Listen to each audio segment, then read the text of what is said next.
This is Keyed In with Max and Brent, unlocking the minds of the industry's top real estate professionals. And now, here are your hosts, Max Rabin and Brent Jackson. Hey everybody, welcome to Keyed In Podcast with Max and Brent. I'm Max Rabin. And I'm Brent Jackson. So Brent, today we're interviewing Daniel McDonald and Andrew Becker from TTR Sotheby's International Realty.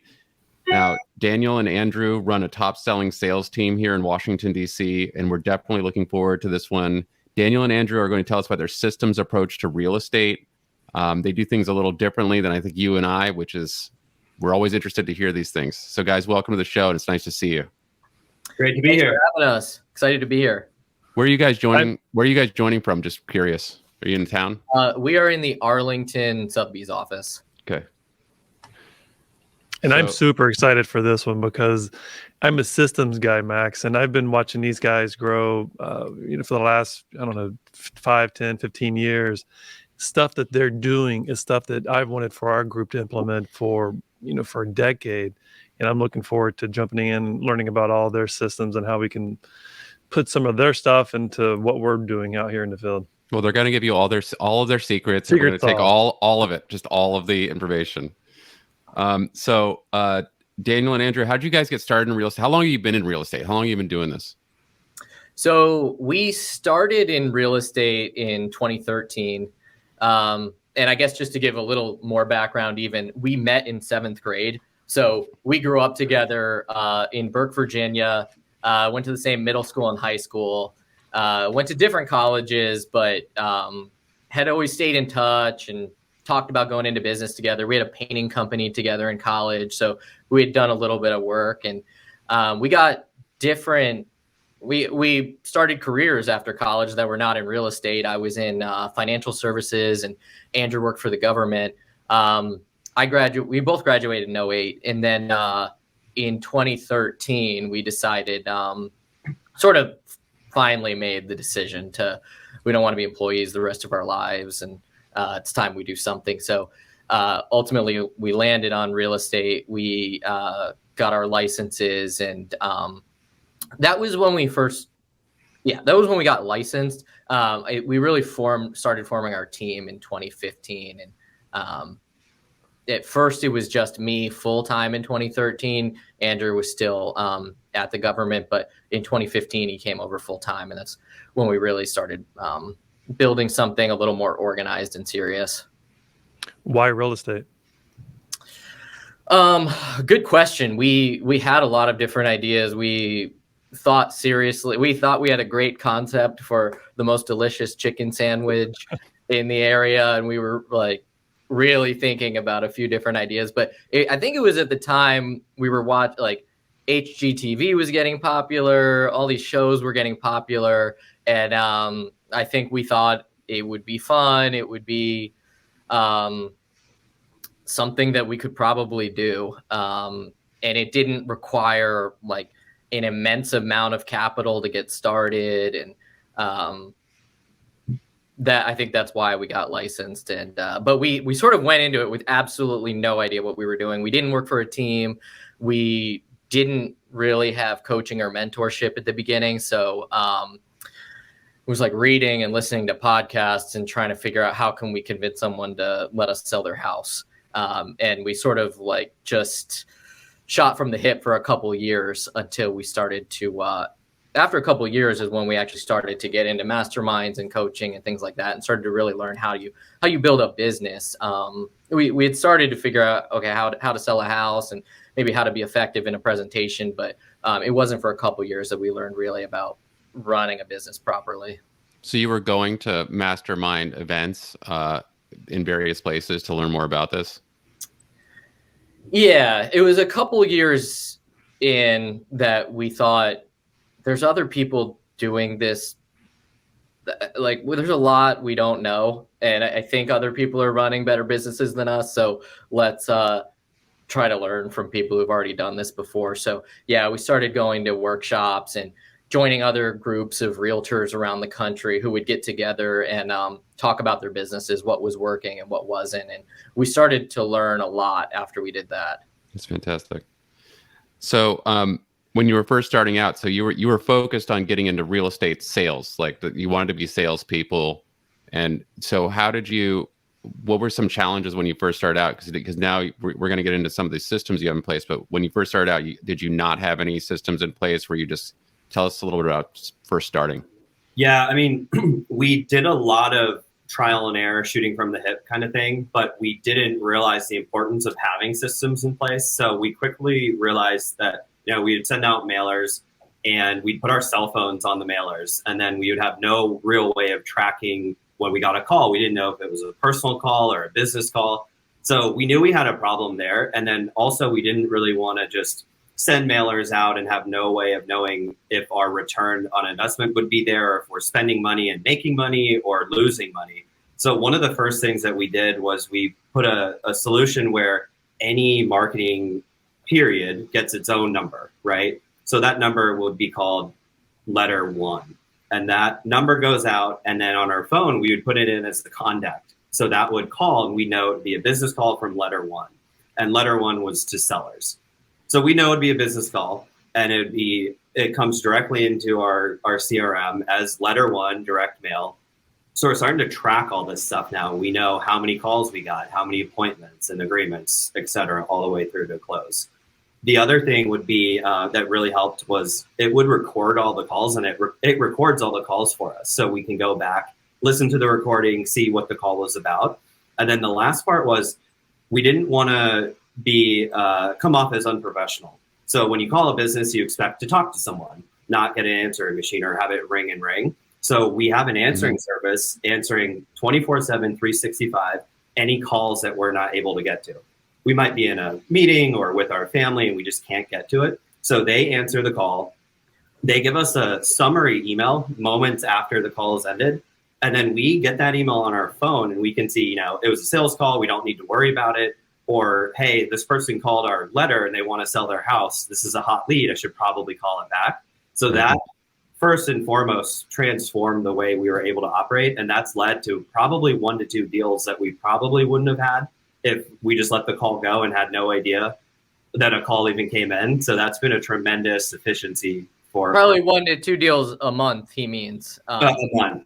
Yeah. Like when we were missing calls, when you have a missed call, you might reconnect with them successfully. You might not. But when you get a summary message sent to you that it's someone who wants to sell their house, you're 100% getting back to them. And so I think it's helped us just not lose anything, as well as have sort of a professional appearance. I mean, the goal is to answer every single call live, but sometimes it's inevitable that something will get missed. So that sort of saves it. And just to give you a little more context about our business, a lot of our business was really built from the start on outbound marketing. Like we didn't have huge networks. Or maybe we were reluctant to work our network. I mean, we were from Virginia, but we didn't find like tons of immediate traction by like telling our friends that were real estate agents and asking if we can help them buy or sell. So we had to quickly figure out how to get in front of people who wanted to sell. So we were doing direct mail, we were doing cold calling, we were doing websites.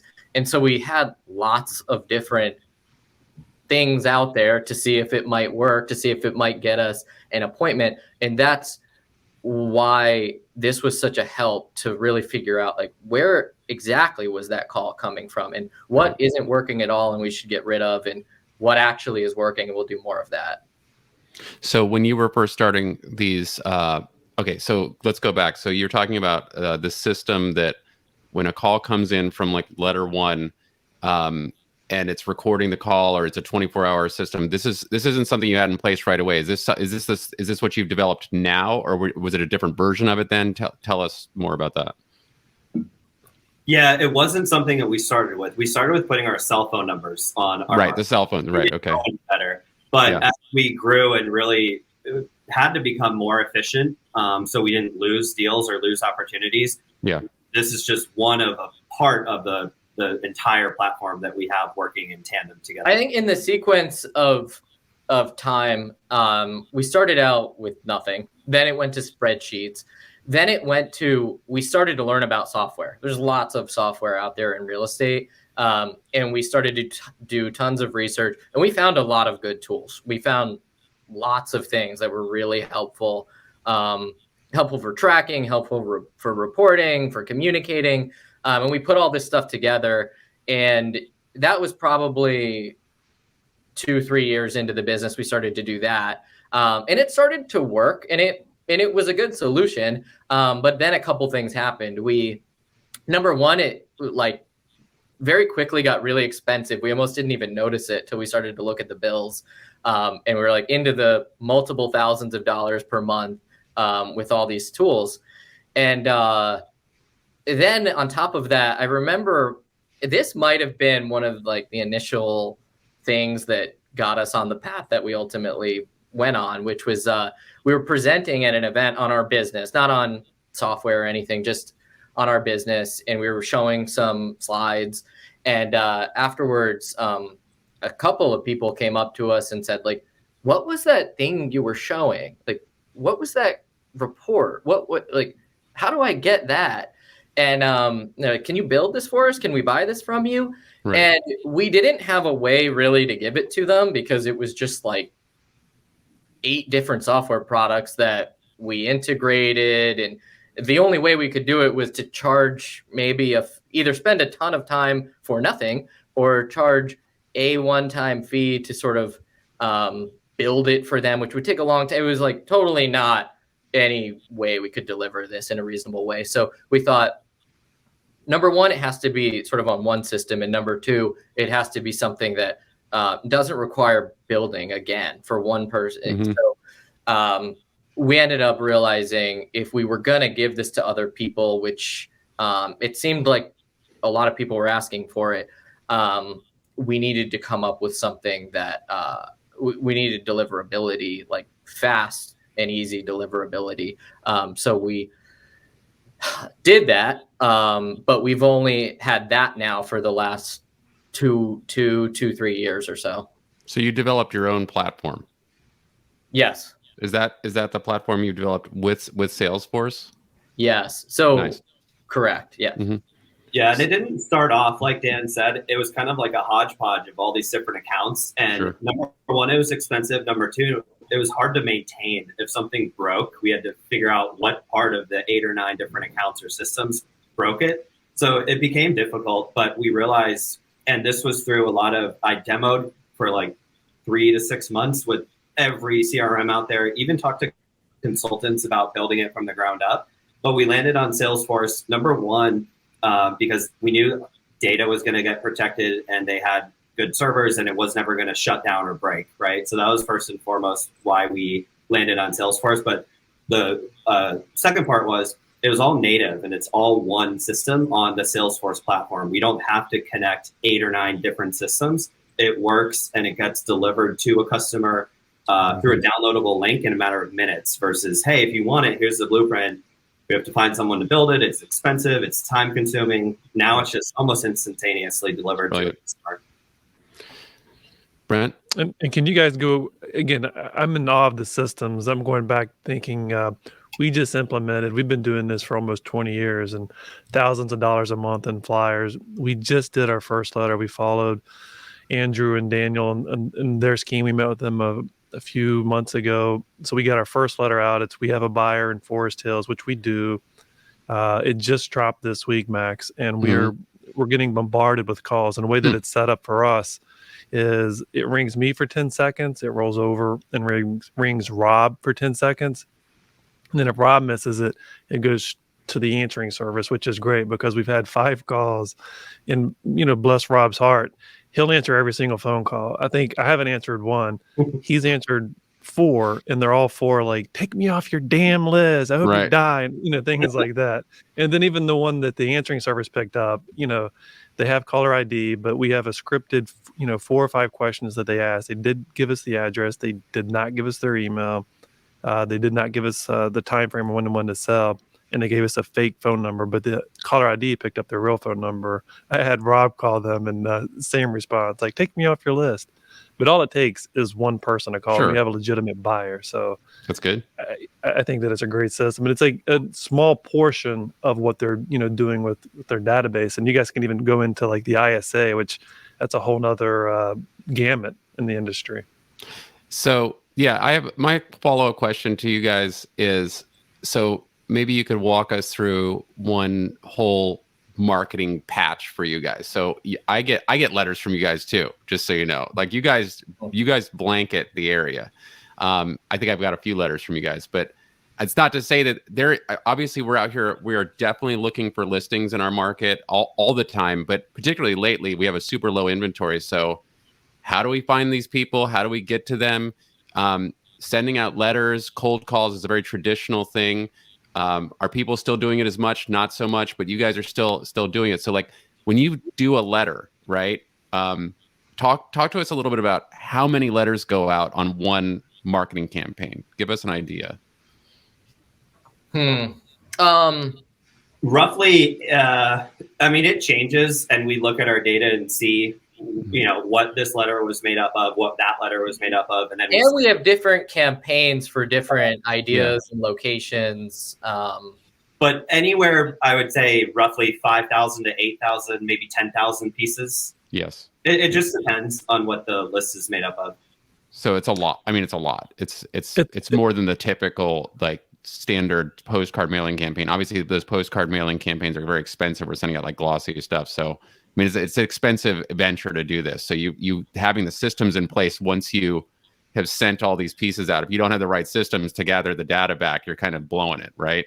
Right. Yeah. Well, even to the point where they're labeled, right? So like the one that we just sent out, it's like Forest Hill all cash buyer. So if they're sending out like 15 different letters, it's easier as an agent when you see the caller ID coming in and it's like, oh, it's a sign writer, oh, it's a flyer, it's flyer A, flyer B. I mean, like that much thought into it goes a long way because you know exactly what to say when that caller ID comes in. It's like, it's a sign writer, right? Oh, great, thanks for calling today. Which property are you out in front of? How can I help you? Because it's a sign writer call. I mean, I think what you guys are doing is brilliant. Yeah, definitely. It's definitely been a game changer for us in terms of efficiency because we were struggling up front at first when we didn't have that letter coming in or the sign writer contact coming in. So we were almost fighting an uphill battle just answering the phone. But now we know how to answer the phone and we have an idea of where they're calling from. And that was a tremendous advantage for us. And direct mail is only a part of the business. It's not even the majority of the business.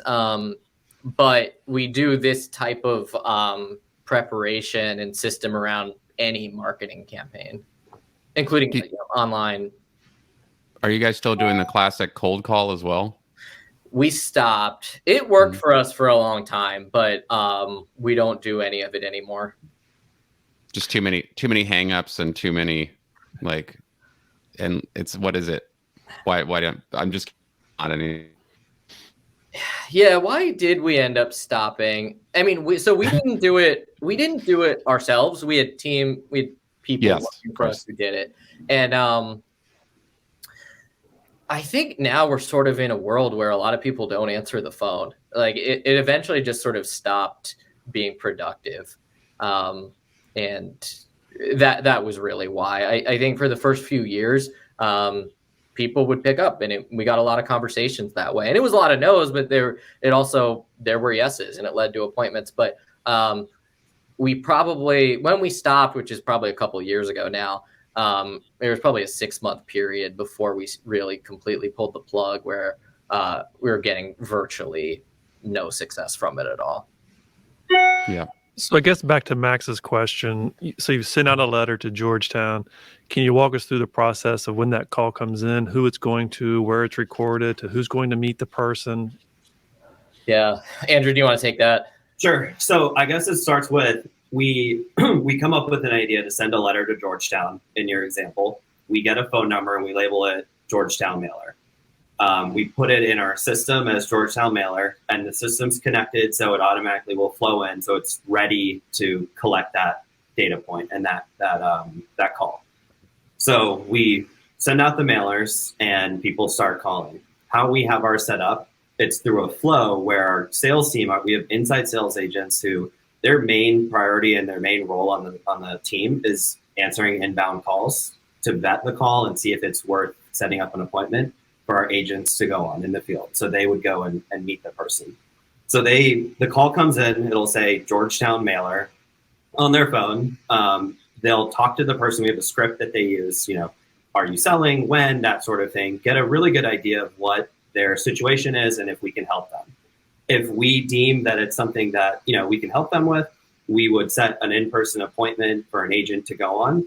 And then that agent is made aware of the appointment and goes on the appointment and sees, if we can.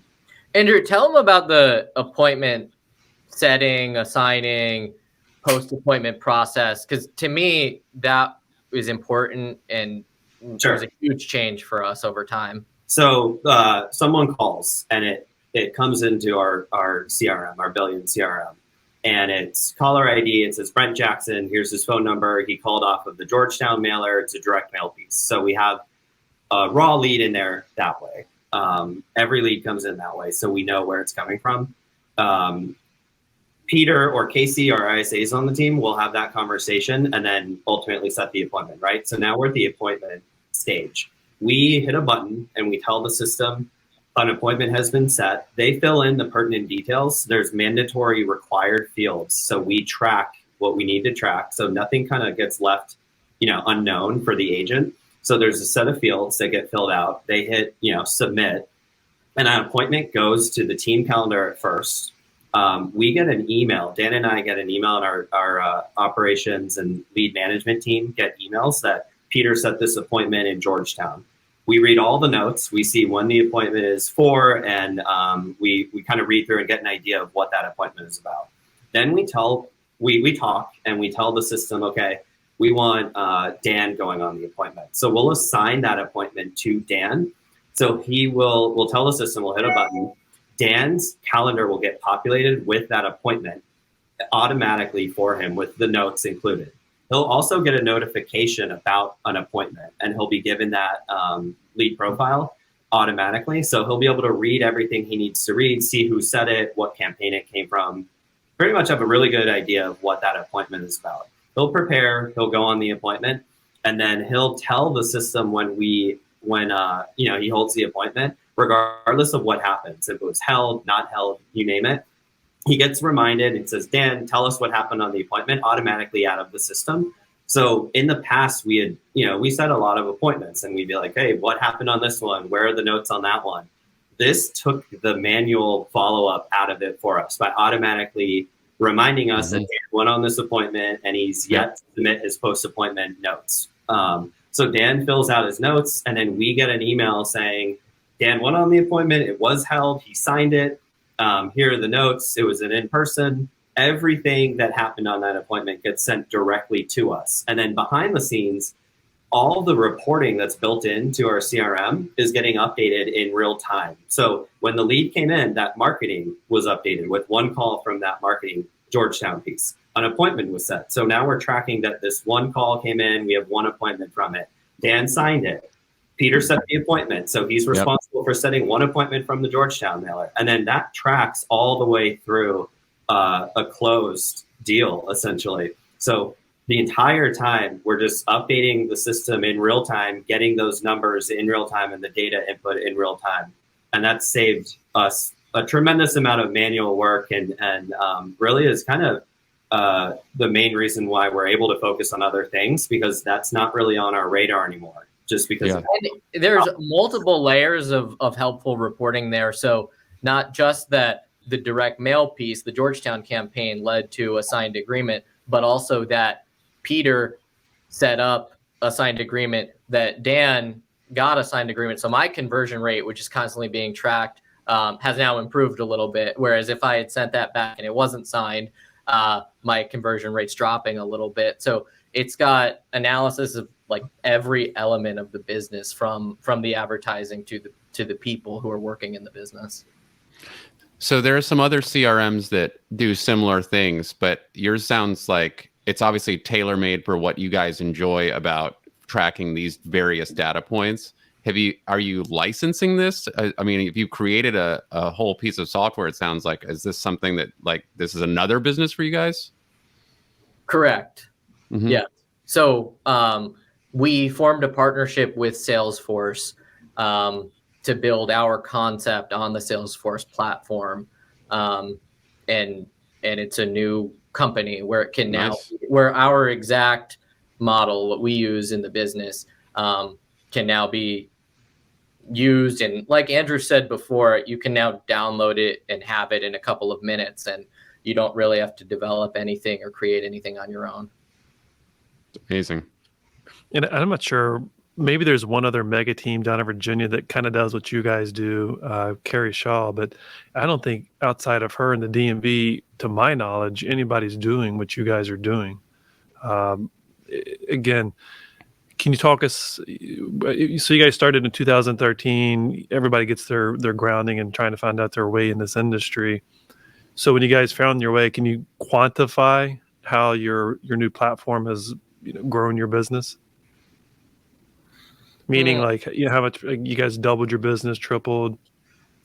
Yeah, that's a really good question. I don't know if we could quantify sort of how much more money we've made per se by being on the Salesforce concept, by being on our platform than we were before. But one thing that I think I can say, that Andrew and I have periodically said to each other over the last couple of years is, we feel like we have so much more time than we used to. Like when you start using it, you're not like, oh my God, this is amazing. It's just sort of something that it's like email or your cell phone. You don't really notice it. It's just in the background. It's just the way you're operating. But we used to spend so much time, like at the beginning of our career, it felt like we had to work all the time, like 2013, 14, 15, 16, like so much work, so much communicating with each other, so much notepads and spreadsheets and going through emails. Like it felt like it was just work all the time. And now we're doing more business, and I feel like we have so much more free time. And we didn't exactly know why that was, but we're like, I think it can probably be attributed to now, like when he talked about the appointment example, like getting the information automatically to the agent and getting the information back automatically and the reporting happening automatically. Like that used to be a lot of manual work. There used to be like a lot of conversations, a lot of emails and texts. And now like we don't have to do anything. And it happens. So I think maybe more so, I certainly couldn't say that we grew by 22%, but I can say, I think it has freed up a ton of time. And, in our business, time is money. So I'm sure we're making more as a result, but it 100% will give someone more time. Well, regaining your personal time though is like, that's everything. That's your life. So if you've got that, then you are winning. It doesn't like money's money, but before we had it set up the way we have it now, we had coaches, we had mentors, and I would be sweating when I knew I had to meet my coach on Friday and it was Monday. And he was like, I want to know how many leads you got and how many appointments from those leads and how many agreements, because I had to go and spend hours like backtracking and, updating spreadsheets. And I had an idea, but I didn't know if it was accurate or if I was missing anything. So I always gave me a lot of stress. So with this, it's like, tell me how many leads you had and I can reference a report and I know automatically. So it's changed from an operation as the chief operating officer of the team. It's changed my level of stress and really decreased it, because now if you just follow the platform and follow the process that we have, those get updated behind the scenes for you automatically, which has been life-changing. Follow the yellow brick road. Exactly. Are you guys still fielding calls? I mean, that's personally. Yeah. Yes. Like, do you guys do this? We're aware when a call comes in, but our ISAs, our inside sales agents, Peter and Casey, they're the primary team members that field all of our calls that come in. So how does your team work then? So you guys obviously you guys are into big things. Like you've got your name's on the team with under the Sotheby's brokerage, but you've been working on the software, you've been working on refining these things. How is the rest of your team made up? Like who's the one meeting the plumber to move the gas go up? Just tell us about your team. So the composition of our team is we have 3. So we're both licensed agents, but we don't do a whole lot of sales today. I do a little bit working for clients who I've worked with for a long time, or maybe close friends or family, but I don't take a lot of new appointments. Same with Andrew. So we have 3 licensed real estate agents on our team who do the vast majority of all new appointments and new opportunities. We have 2 inside sales agents. So they take the calls. They are the first in line for the online inquiries and the email inquiries. And then we have 2 virtual assistants who basically help us with administration and operation. So people, if someone contacts us because they want to sell a house or they want to buy a house, they first will talk to either Peter or Casey, who will set an appointment for one of our agents, and they are conducting virtually all the sales. And we're basically responsible today for, in effect, managing the operation, which is marketing and advertising, training, I talk to basically everyone on the team every day, but we're talking about things that need to be talked about as it relates to deals or opportunities, and not a whole lot more than that. And Andrew deals more with the virtual assistant and any system related stuff that he needs to do. But he, as chief operating officer, he almost built himself. I think he did this because he didn't want a job anymore. He was our chief operating officer, and he sort of built a system that almost could replace him, which allowed him to really be the front man on developing the new business, the licensed Salesforce product. So he's a modern day John Henry. Yeah. For those that remember John Henry. So, obviously you guys took a straightforward concept. You're you want systems in place. You wanted to build this team with the proper systems, and you guys can set back and not deal with the annoying aspects of doing the real estate business. You've got a fantastic tool in place, but your team doesn't sound like it's super huge. If you've got the mastery of this system, have you thought about expanding your team and running even more agents with this platform, or what's the next steps, do you think? We could.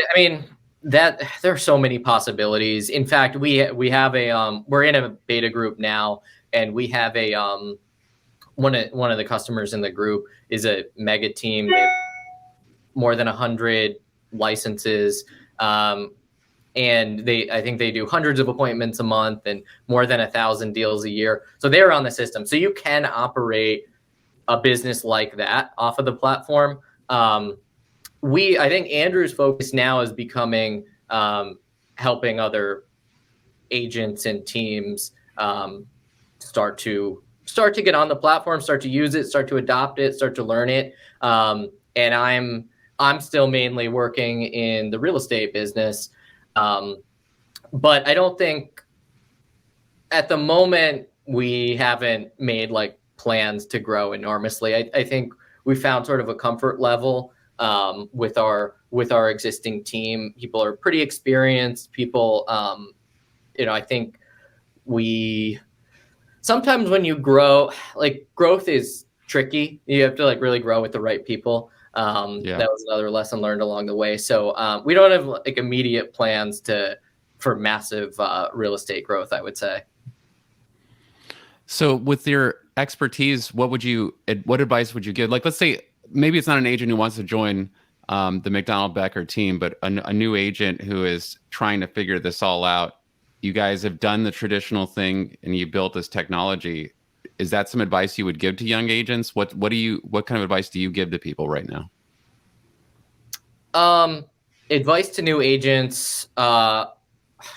I would say get a coach or mentor really early on.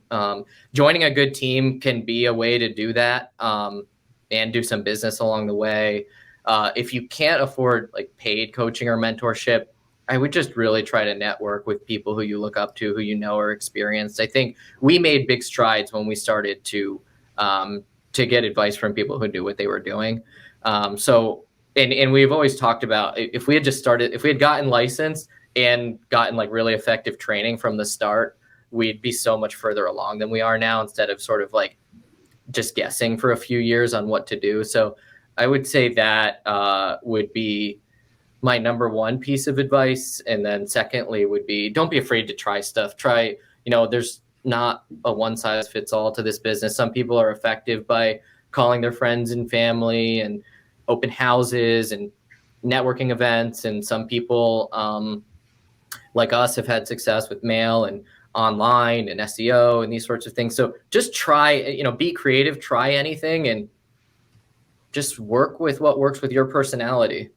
Yeah, I'll add, if you're going to try not friends and family, but you're doing paid, just have an organized way to track your spend and track your leads so you know what you're doing. Get rid of what's not working, put a fence around what is working, and ultimately start to scale that up. But have an early plan to know how you're going to handle these inquiries and these calls that are coming in. So you guys have a great letter campaign and you have a good system to track it.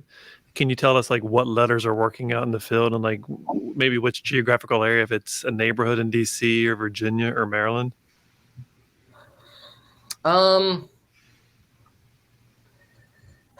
It's a good question. We've had success. It's interesting in this business that, sometimes an individual opportunity in itself can be very valuable.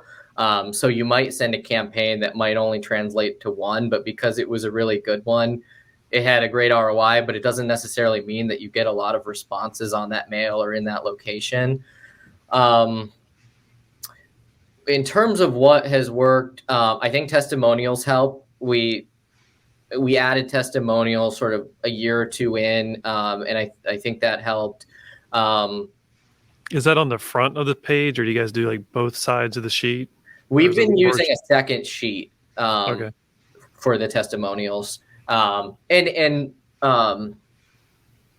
We recently sent one where To Georgetown? no, that was, so it was looking for opportunities for some of the builder clients that we work with, and it actually walked through like a project that was completed to really like let people know we're really doing this. So this isn't like a gimmick. We really are looking for a property that would be a good opportunity for redevelopment. Here's a property that was bought and redeveloped. It may be your neighbor if we're selling to a particular area where there was a project that we did. Real life examples or references and real life testimonials, I think, help a lot. But it's just a numbers game. You sort of just have to be there. You have to consistently send. Like, you can't evaluate these things after like one send, because it's not going to make anyone want to sell their house. You just have to sort of be there when someone decides they want to sell their house. That's So right. you're sending the same letter campaign to the same group of individuals like once, 5, 10 times?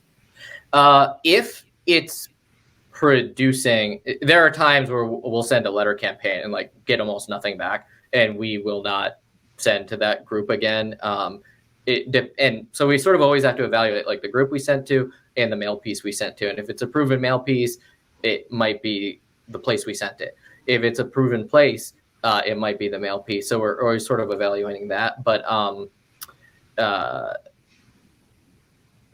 what was the question again? Well, I'll add, Brent, he was asking like, how long do we send? Typically what we'll do is we'll have that second sheet, we'll have anywhere from 2 to 3 testimonials of real deals that we did and put together.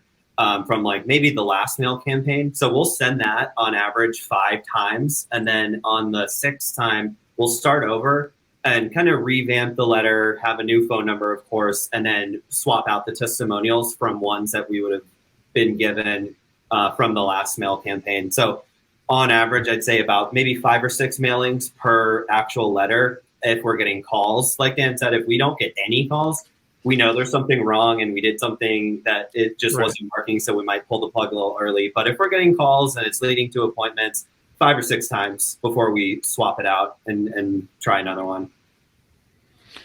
So what would you say has been the most rewarding part of your business? I mean, real estate, we're talking about numbers and return on investment, but I mean, real estate, we're dealing with people. So tell us about like the passionate part of real estate in your business. Tell us about the rewarding side. Sure. I think talking about the software part of it is we built something that we thought would be good for our team. And it's been wonderful for our team and it's very helpful. We get what we need out of it. And then once we started to show this to people and people had awesome positive feedback, we're like, how can I get it? And we actually delivered it to them and hearing how they're using it and it's changing how they operate.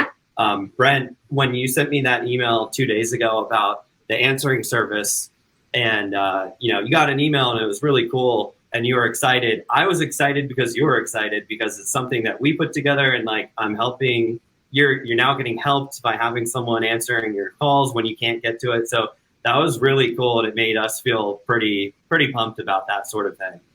No, Rob and I we love this whole system thing. It's like we're going back and forth, even though we're getting the hate calls now. It's still, 10 seconds, I don't answer, it goes to Rob and he's answering or not. And then it's like, and then we get a recap of an email that the answering service took. And it's like, this is awesome. Like, why would we ever answer the phone? Like, let the flakes go straight to answering service. And if they're real, they're going to talk to the answering service and give us the recap anyway. Yeah, exactly. Yeah. I mean, it's really nice to know, number one, who's calling. And then also if you happen to miss it, to know, I don't need to call that one back. They gave me their address. They said remove. Okay, we'll remove it. But if you see, it's someone who wants to sell their house and they want to talk, you might actually get up and leave dinner and go make that call. So it just helps you evaluate whether you need to take action right this second or not. This is a question for Max. As a veteran agent, we've been doing this for a while. You've been doing it for a while. The part that I had struggled with on the onset was giving away my phone number or taking it back, right? So you put a fake number, so to speak, on a flyer. Would you and Jonathan be okay with like some random number? It's going to you, but it's just not your phone number or Jonathan's. As a veteran agent, it's been doing this forever. Yeah. Well, it's not a fake number. It's a real number. It's just it's a different number. Yeah, I got to say, I mean, I'm still doing this kind of in the old school way, and I'm hearing them talk about it's still work to put the system in place and get it up and running, and then there's money going to be spent to get the campaigns running. But I just started using Follow Up Boss, and I've already bought time back, and if just implementing a few of these other ideas that they've said, like the phone number on the mailing that's specific to the mailing, that would automatically allow the information, whatever calls we're getting, whatever information, to flow into whatever system you have set up that does this. And there are other systems that do it. But I mean, I think it's a fantastic idea. I certainly thought about it. We haven't done that yet. We do have a team phone number, which was a new thing for us instead of all of our individual numbers on everything. But no, I love it. It's a fantastic idea and it makes total sense. And we're in an extremely technological age right now where people definitely want to have that personal connection with a realtor. I think that's one of the things that we maintain in order to still have this business, because I think there are people who are out to get us, as you may have read recently. But that's it's what people expect now. They would probably expect it to be more high tech, and what these guys are doing is on the level. So it makes total sense to me. Right. I think it's more professional too, right? Like, if you're calling a doctor office or any professional office 9 to 5 during the weekdays, you expect somebody to answer the phone. Even though we might be with a client, we might be at a closing, a home inspection, or what have you. having an answering service is like an aha moment. Like, why didn't I think about this, 15, 20 years ago? 100%. Well, guys, if there's anything else you want to add, I think we covered like all the top stuff for you guys. Did you have anything else that you wanted to just add to any of the questions that we've already asked, or? No, I don't know. I think we talked about a lot of it. Andrew, anything coming to mind that you feel like we left out that would be useful? No, I think we did a pretty good job covering what we wanted to cover. Yeah, I think I would just say for any listeners out there, we're an open book. We're happy to help. If this is something that's interesting to you, reach out. But even if you want to just chat about business operations and systems in general, feel free to reach out to us. We're always interested in talking about this kind of stuff and how to make this business is so tough, and we really want to think of ourselves not as competitors, but really as allies, and how we can all sort of just have better lives and gain more of our time back. So feel free, don't hesitate to email either of us, and happy to get together and talk. Are you guys, I know it's in a beta form, but are you allowed to mention your platform? Like what your app is? Yeah, so it's called the Billions app on Salesforce. Okay. So if they want to reach out on the Billions systems and platform, they can reach out to you guys directly. Or if Max and I get a phone call or an email, we can direct them to you guys. Sure. Yeah, if anyone does want to reach out directly to me, that's no problem. They can send an email to ab@joinbillions.com, and we'll set up a time to chat, and I'll see how we might be able to help. That's fantastic. Well, I really appreciate everything you guys shared with us today. You guys have been amazing. Our last part of the show is our rapid fire questions. Brent's going to hit you with those. Let's do it. Boy. A rapid five. First one, you guys mentioned you guys listened to podcasts when you first got into the industry. Is there any podcast you'd recommending to veteran agents or new agents that are listening? The podcast I first learned about real estate, especially lead generation in real estate, was Bigger Pockets. I listened to that for a few years. I haven't listened to it in the last couple of years, but we got tons of good ideas. They're just interviewing people around the country on how they were drumming up business. So I found that to be pretty helpful. And then if you're not listening to Keaton, you should be. Thank you. Last concert you guys went to? Oof. I think I went to a Black Keys concert in Charlotte, North Carolina. In what year? I don't even know. Now that I have kids and pandemic and all that, I probably 4 or 5 years ago, to be honest. I'm going to a Zach Bryan concert in 2 months, but I haven't been to a concert in a long time. He's a country folk singer that we found on YouTube, and he's playing down in Richmond in June. Who is that again? What's the name? His name is Zach Bryan. Zach Bryan. Okay. Have you heard of Tyler Childers? Yeah. Okay, For so sure. we were listening to Tyler Childers, and he was a recommended artist, and he's like that, and we became big fans and looked up tour dates, and so we're gonna go see him in June. Awesome. Which Friends character are each of you from the TV sitcom? It's a good question. I don't know. Take all day. Just take your... I see a little bit of Rachel and Andrew.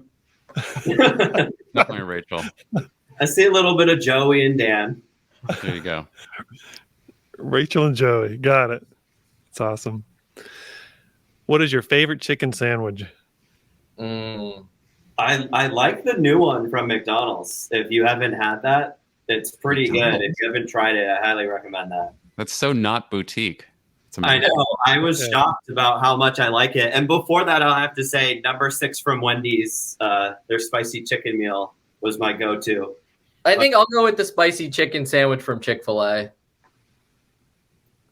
Interesting. And what was your all sandwich? I'm just curious. You guys said you were creating a sandwich. A spicy chicken fried. We had this idea before this blew up across the country. Like years before. We were working on this in like 2012, and we were convinced we came up with the best hot sauce for a chicken sandwich.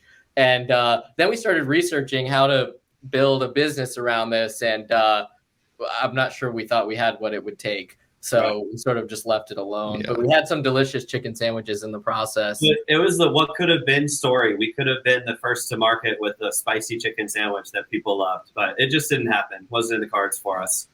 I can see this on Netflix in like 20 years. What could have been? Yeah. Well, I'm just gathering though, because you guys you tried to do a chicken sandwich, then you got into real estate, and you've been friends since 7th grade. I mean, you guys have that's a pretty solid friendship relationship. You guys are you've done a lot together. That's pretty cool. Yeah, we have. I don't get to say that. He's the only person I get to say that about in my life that I'm still friends with from middle school. So it's pretty cool. Nice. That's awesome. Last question here. Any predictions for the rest of the year? It's been going like crazy for the last 4 months. Anything predicted? Gosh, such crazy times. With interest rates the way they are maybe heading, not sure what to expect with inflation. I don't know. We're taking it day by day. I think any prediction I would make would have a high probability of being wrong later. So I'm probably going to withhold from anything and just hope for the best for all of us. Andrew, anything to add to that? No, I mean, I wish we all had that crystal ball, but I also don't want to go on record with anything. They'll most likely be wrong. So day by day, like Dan said, is all we can do. Well, we ask this question every week, and if you go back 2 months and listen to the answers then, and now everyone's like, not so sure. It's just, you never know. You don't know what's going to happen one day or the next. It's really crazy. Right. Well, guys, incredible interview.